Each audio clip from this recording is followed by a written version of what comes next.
There's this action. And this action, or it could be a movement, a motion, or like a physical act of doing something. And this action is the leading cause of death for people like us, so like teenagers or people very close to it. We know exactly what this action is, and we know exactly how to do it. Yet every single day we still do this action. Why? The so-called action is called, or is, distracted driving.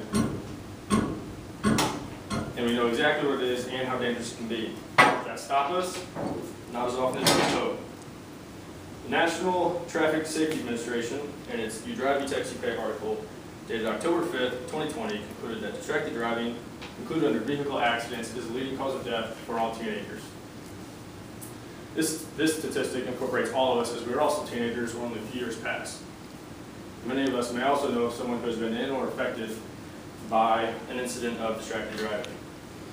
And this should only strengthen our efforts to maintain safety while we drive and prevent distraction. Distracted driving is one of the leading causes of death for our younger generations.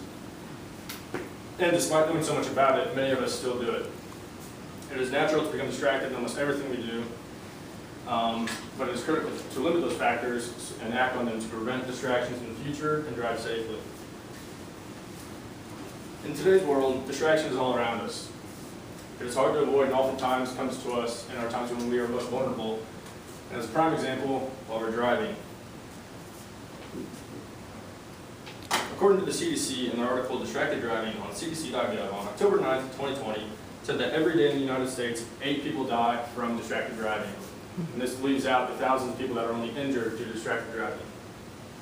Distracted driving is driving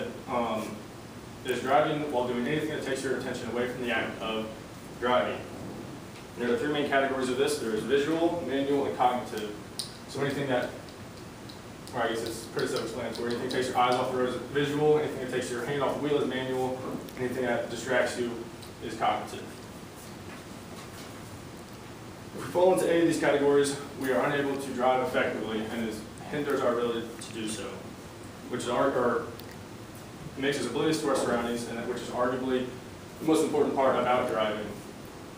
Driving requires us to see and interpret data every single second while we are on the road, and if we do not maintain focus, we are unable to do this.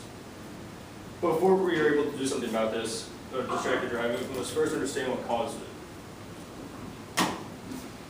The main sources of distracted driving we can derive from our surrounding technology and those who are with us in the car. As we have heard many, many times before, texting and driving, it takes much of the blame.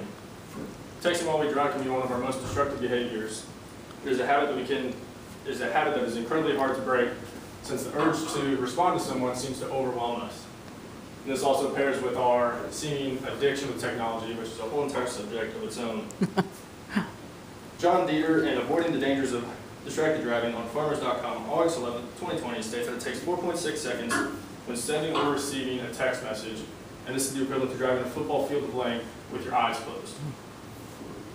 Think about how many times on any given trip that you check your phone, and overall that could equate to miles at a time that you're driving without knowing anything that's going on around you. This is just one of the thousands of distractions that can impact us while we drive. Another source of distraction are the passengers with us. Passengers can be very good for us as they can keep us awake and attentive, but they can also be just as bad. Passengers oftentimes interact with us and can cause us distraction, and can cause any combination of the 3 categories of distraction. And this is very familiar to us. It is a well-known problem. It is commonly addressed, and there are many organizations and movements working to end it. Government, local, and independent intervention has been a very effective way to try and curb distracted driving. One of the earliest actions taken by federal government was banning of all texting and driving for federal working employees. And as stated in Federal Leadership on Reducing Text Messaging While Driving, in an executive order on October 6, 2009, a long quote of a federal government-wide prohibition on the use of text messaging while driving on official business or while using government-supplied equipment will help save lives, reduce injuries, and set an example for state and local governments, private employers, and individual drivers. And this did set a precedent, as many laws were passed since then to make texting and driving punishable by law, or at least a fine.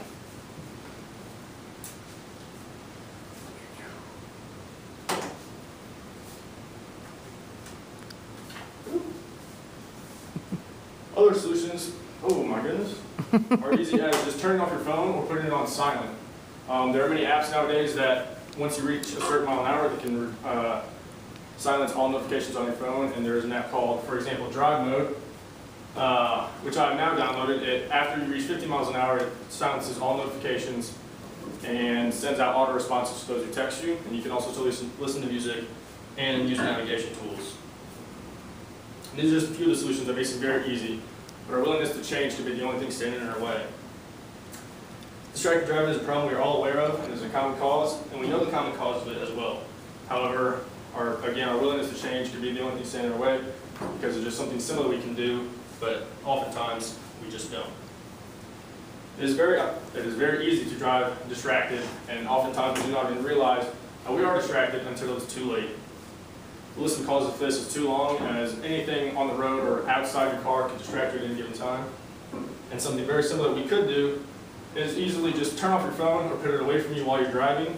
Because at the end of the day, no text message is worth your life or the life of those around you. And these are my sources. Thank you.